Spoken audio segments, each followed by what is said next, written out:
The year is 1356. A shadow hangs over the medieval world. Less than a decade has passed since the Great Pestilence, the Black Death, scythed through Europe, leaving a landscape of grief, social upheaval, and a profound sense that the old certainties were crumbling. And nowhere is this shadow deeper than in the Kingdom of France, a nation not only recovering from pestilence but also bleeding from a wound that has refused to heal for nearly 2 decades, a war with its oldest rival. England and France are locked in a brutal, sprawling conflict, a war that would rage for so long, future generations would name it the 100 Years' War. At its heart, it is a dynastic struggle. England's King Edward III has laid claim to the French throne itself, a claim made through his mother, Isabella of France. The French nobility, horrified at the prospect of an English king, invoked an ancient legal tradition, the Salic Law, to deny him. But this legal dispute is merely the spark. The fire is a fight for the very soul of France, a clash of national identities, feudal loyalties, and raw military pride. For decades, this claim has fueled endless violence. The English strategy is one of calculated cruelty, launching raids known as chevauchés. These are not campaigns of conquest, but of terror and economic destruction, designed to prove the French king powerless to protect his own people, tearing the countryside and the kingdom's authority apart. Great battles have been fought, fortunes won and lost, and the very nature of warfare is being rewritten in blood and iron. Just 10 years earlier, at the Battle of Crécy, this new reality was brutally demonstrated. A smaller, exhausted English army, cornered by a vast French host, achieved a stunning, almost unbelievable victory. The French army was filled with the flower of its nobility, a magnificent spectacle of chivalric power, confident in their righteous cause and heavy armor. But they charged into a storm of English arrows. The longbow, a 6-foot stave of yew in the hands of a trained common soldier, proved its deadly worth. Firing up to 10 arrows a minute, a rate no crossbow could match, its heavy bodkin points could punch through plate armor at range, turning knights from invincible titans into helpless, floundering targets. The French charged again and again, their chivalric pride demanding a victory that their tactics could not deliver. The result was a slaughter of almost unimaginable scale. The battle sent shockwaves across Europe. It was a profound humiliation for France, demonstrating that disciplined, professional infantry and superior firepower could shatter the might of the mounted feudal knight. The age of the armored cavalryman as the undisputed king of the battlefield was ending. Now, in 1356, the war has entered a new phase of intensity. The English, emboldened by Crécy, have doubled down on their strategy of the chevauchée, launching devastating raids deep into French territory to plunder and demoralize. And leading the most audacious of these raids is a man whose name is already a legend. A warrior forged in the fires of Crécy, where he commanded a division at just 16 years old, earning his spurs in the thick of the fighting. He is the living embodiment of English military prowess and, to the French, a figure of absolute terror. He is Edward of Woodstock, Prince of Wales, heir to the English throne. History, however, knows him by a more fearsome name, a name whispered in fear by his enemies, the Black Prince. In the summer of 1356, the Black Prince launched his great chevauchée. Starting from his base in English-held Bordeaux, he led his force of around 6,000 men, a hardened mix of English veterans, Welsh longbowmen, and loyal Gascon soldiers, on a 500-mile rampage through the heart of France, one of the richest regions untouched by the war so far. They plundered, they burned, and they marched with impunity, gathering an immense train of loot. But as they turned south, heavy with plunder, and aiming for the safety of their territory in Gascony, their luck began to run out. The French king, John II, known as the Good for his chivalric ideals, but a man obsessed with avenging the national shame of Crécy, had been tracking them. He had gathered a massive feudal host, perhaps 16,000 strong, and was now moving with surprising speed to cut off the English raiders' retreat. The Black Prince was caught, deep in hostile territory, hundreds of miles from safety and slowed by the very wealth he had stolen. The vast French host had closed the trap near the city of Poitiers. Across the valley, the English could see an ocean of banners and the light of 1,000 campfires. a kingdom arrayed against them. The hunter had become the hunted. A battle for the ages was about to begin. On the French side, the mood was one of supreme, almost arrogant confidence. King John II, known as John the Good for his chivalrous ideals rather than his strategic acumen, had finally managed to assemble a truly magnificent army. This was not merely a force of soldiers, it was the very flower of French nobility. Dukes, counts, and barons, each leading their own liveried retinues, had answered the call. An estimated 20,000 men, a glittering river of steel and silk, had converged to crush the invaders. They were the elite of French society, men who believed their martial skill and noble birthright made them invincible. Their entire culture was built around the singular glory of the mounted charge. In their eyes, the English were not a professional army to be respected, but a marauding band of thieves and low-born archers, deserving only of contempt and a swift, brutal lesson. This contempt was fueled by the English campaign itself, a devastating raid, that had cut a path of destruction through the French countryside, burning villages and humiliating local lords. For the French knights, this battle was not just a strategic necessity, it was a matter of restoring honor. The French outnumbered the English by at least 3-1, perhaps more. Their commanders looked at the small English force, trapped and far from home, and saw an easy, glorious victory. The only real debate was who would have the honor of striking the first blow. The memory of their shocking defeat at Crécy 10 years prior loomed, but they had learned the wrong lesson.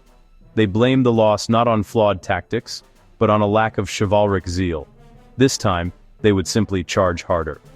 The French army, while massive, was a complex and unwieldy machine. King John's command tent was less a headquarters, and more a parliament of rivals. The burning desire for individual glory among his knights directly conflicted with the need for disciplined, coordinated action. Strategy was drowned out by the clamor for fame. Ultimately, they decided on a frontal assault, a wave of dismounted knights, followed by 2 more massive cavalry charges. It was a simple, brutal plan that played to their perceived strengths and numbers. They were certain it could not fail. For the Black Prince, Edward of Woodstock, the situation was growing more desperate by the hour. His great raid had been a stunning success, but now the hunter was the hunted. He was trapped deep in enemy territory, his retreat to the safety of Bordeaux cut off.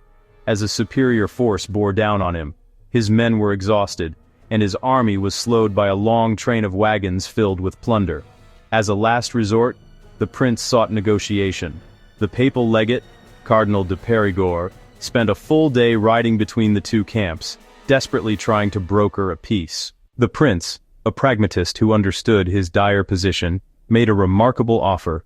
He would surrender all the castles and towns he had captured, release all his prisoners, and swear an oath not to wage war against France for 7 years. It was everything the French could have hoped for, short of outright battle. But King John, smelling a historic victory, refused. He demanded the unconditional surrender of the Black Prince himself and 100 of his best knights. For the heir to the English throne, this was an impossible humiliation. The negotiations collapsed. Battle was now inevitable. Trapped, Edward did what he did best. He prepared the battlefield. He needed a defensive position that could shatter a cavalry charge and negate the overwhelming French numbers. Just south of the city of Poitiers, his scouts found the perfect ground. It was a landscape of tangled vineyards, marshy ground, and thick woods, all anchored by a long, formidable thorny hedge. It was a death trap for heavy cavalry. The English army deployed with meticulous care. The core of the force, their men-at-arms and dismounted knights, formed a solid line behind the hedge, a wall of steel and courage. But the key to the prince's plan lay on the flanks. He positioned the bulk of his legendary longbowmen, thousands of them, hidden within the marshy ground to the left, and the woods to the right. They were arranged in a V-shape, creating a perfect, overlapping kill zone, into which the French would have to advance. As the sun began to climb on the morning of September 19, 1356, a tense quiet fell over the field. The air was thick with mist and anticipation. In the distance, the French host was a spectacle of noise and color, a festival of impending victory. In the English lines there was only a grim professional silence. The storm was no longer gathering, it was about to break. Riding before his men, the Black Prince delivered a speech that would pass into legend. He spoke not as a prince to subjects, but as a soldier to his brothers in arms. He reminded them that he stood with them, to share their fate. He appealed to their pride, reminding them of past victories, and to their pragmatism, pointing to the sea of French nobility and the fortunes in ransom that awaited the victors. He vowed to stand victorious on this field, or die with his men. For the French, this was a battle for honor. For the 6,000 men waiting behind the hedge, it was a battle for survival. And as the first French trumpets sounded the advance, they gripped their weapons, ready to sell their lives dearly. The French plan began with a show of overwhelming force. The first to move was a select vanguard of about 300 elite knights. However, the marshy terrain began to work against them. The charge lost cohesion and momentum, exactly as the Black Prince had cunningly anticipated. He held his nerve, letting them get closer. Then the prince gave the signal. An immense, dark cloud of arrows rose into the sky, blotting out the sun for a moment.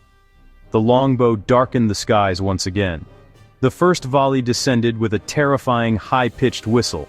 The arrows were not aimed at the heavily armored knights, but at their far more vulnerable horses. The English switched to their deadly bodkin-tipped arrows. Fired from the immensely powerful yew longbows, these projectiles could punch through weak points in the French armor.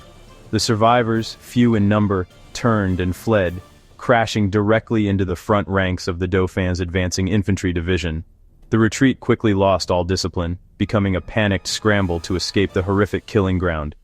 The withdrawal became a bloody massacre. The French cavalry charges had failed, shattered against the English hedge of sharpened stakes and arrow storms.